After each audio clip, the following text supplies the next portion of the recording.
When thou eatest of the labor of thy hands, happy shalt thou be, and it shall be well with thee.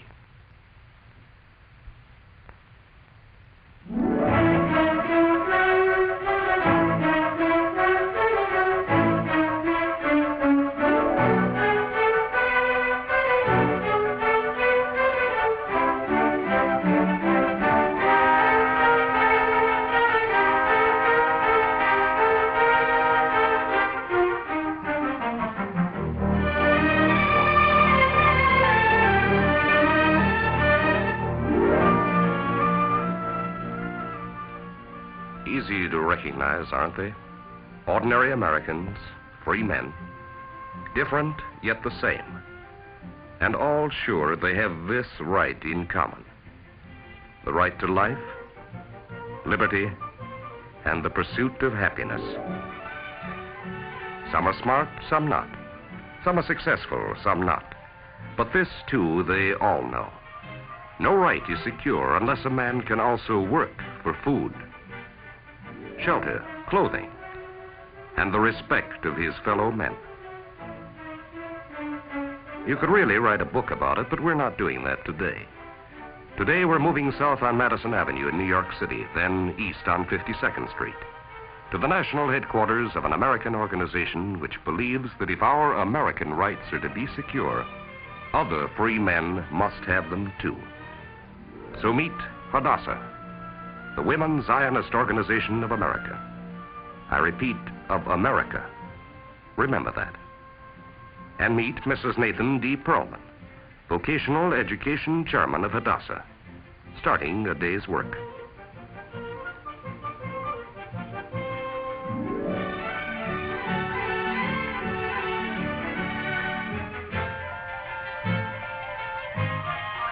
What is it? A kind of volunteer technical aid program to help the youth of Israel, a sister democracy, help themselves by becoming skilled workers. Simple as that.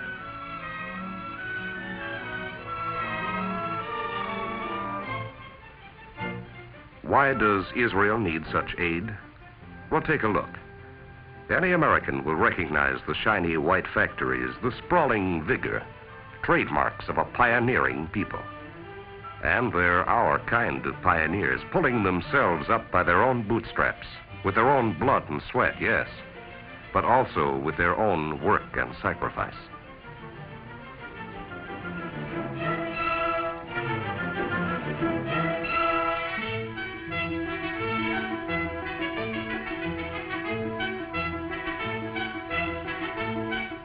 And that's why here in Romema, outside of Jerusalem, Hadassah set up Brandeis Center B. Recognize the name? Louis de Brandeis, great jurist, friend of labor and of youth. What more natural link between us and the lads from 50 lands who come here for a transformation? Because you can transform a kid in 4 years of study, matching hand to tool, extending into rigid iron and wood the skill he did not know he had.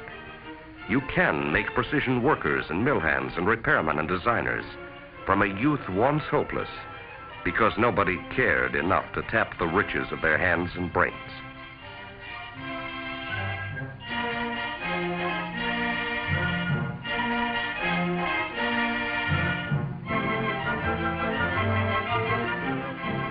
See this little prism? It fits into a delicate machine called a spectroscope. Its function is to identify elements through colors, but it can also magically throw a light beyond shop or mine into a boy's heart. It can give him hope that with each element detected and used, he and Israel both will be stronger to make a better world.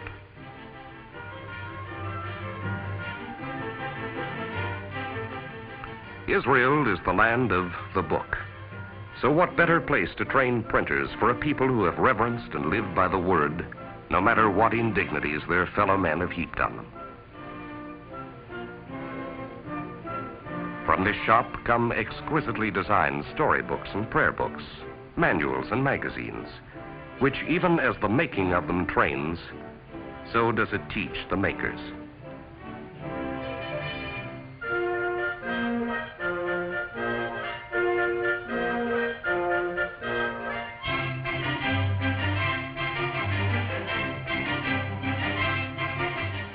fine are they, the shop almost supports itself.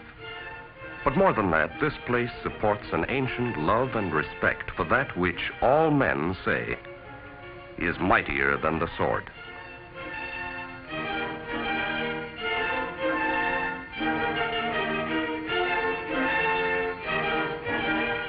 So first, Hadassah trains young workers for industry, making them free to laugh because they love their work, and know that in America, others free as they are thinking how to make them partners in one world, one free society.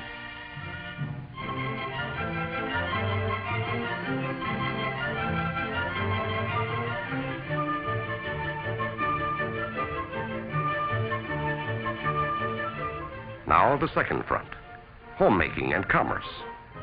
Israel must find skilled people able not only to feed and clothe their families, but to sell the products they make.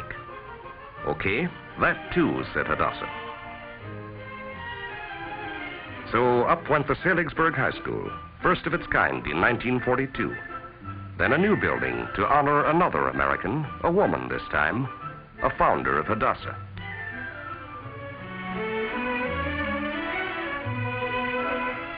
And now, every year, in addition to 4 years of academic work, over 250 students probe the arts and mysteries of business and homemaking. If you've lived as a second-class citizen all your life, learning what to eat and how to make it becomes a great career. Bakers and cooks for homes, hotels, and restaurants are also pioneers in Israel.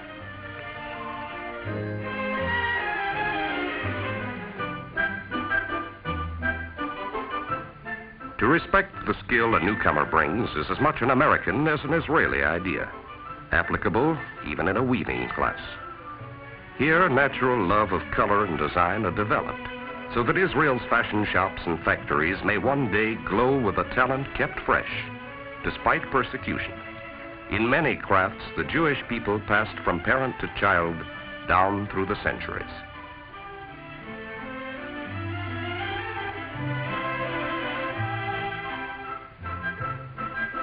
And since where there's commerce, everybody wants a secretary, Israel needs white-collar girls badly. Think what a leap into independence it is for a girl who knew only drudgery before she came, to realize that her hands on the keys advance not only herself, but her country's economy.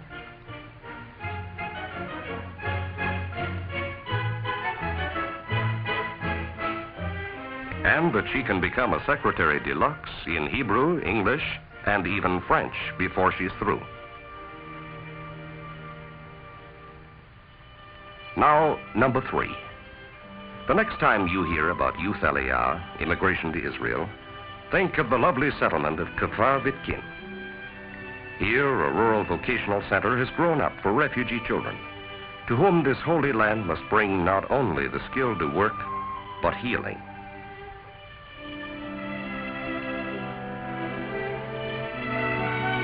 From cooperative villages all over Israel they come for 6 weeks to learn all the rural arts. Poultry raising, egg production,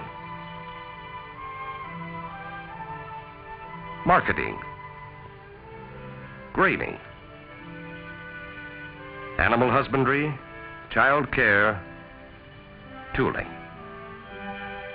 Great stress is put on mechanical skills which mesh the farmer with the 20th century. Israel's farms and their tool sheds are a lifeline which runs through this Hadassah project too.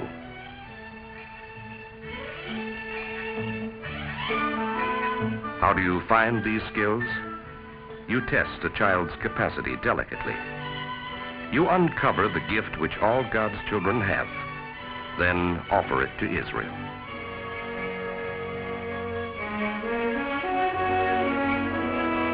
And that's how a boy from Morocco who never saw a field, and others from Yemen and Syria and European lands who never held a steering wheel before, become firm friends to farmers in America, whose tractors and red reapers do the same good work for the same good earth in Israel.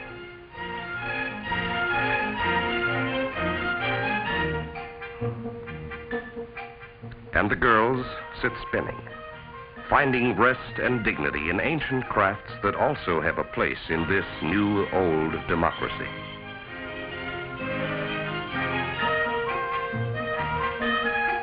There's one last spot you must also see. Hatuv, an interim settlement where, though it's fast doing better, Israel must still house the children and the families for whom a final home is not yet built. Here, and in 3 other places, working with its medical organization and youth aliyah, Hadassah extends a hand to children who must be taught the very fundamentals of the joy of work.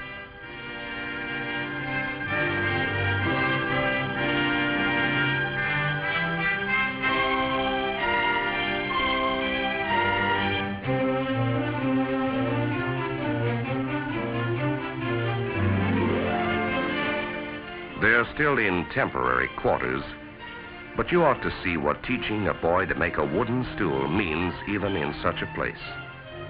You ought to see his pride when, as a worker now, he goes to show his family the first small thing of his own manufacture.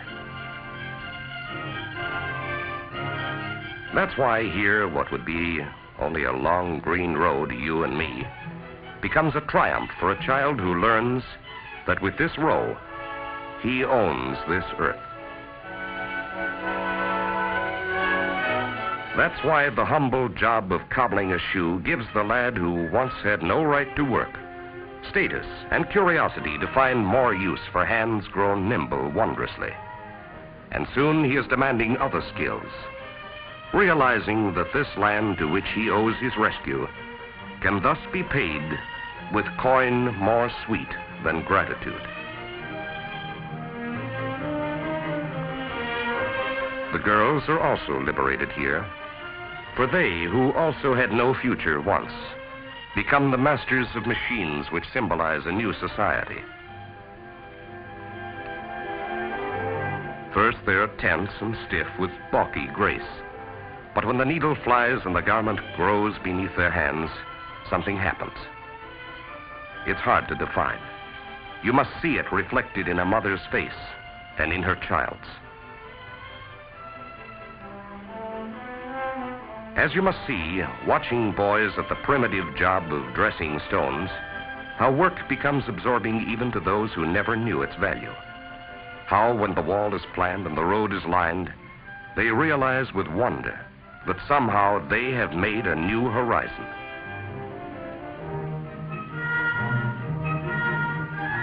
Yes, Americans recognize Israel easily. The wild, barren Southland. The exhilarating stench of oil struck in an oil-hungry land. The derricks piercing the land and the sky.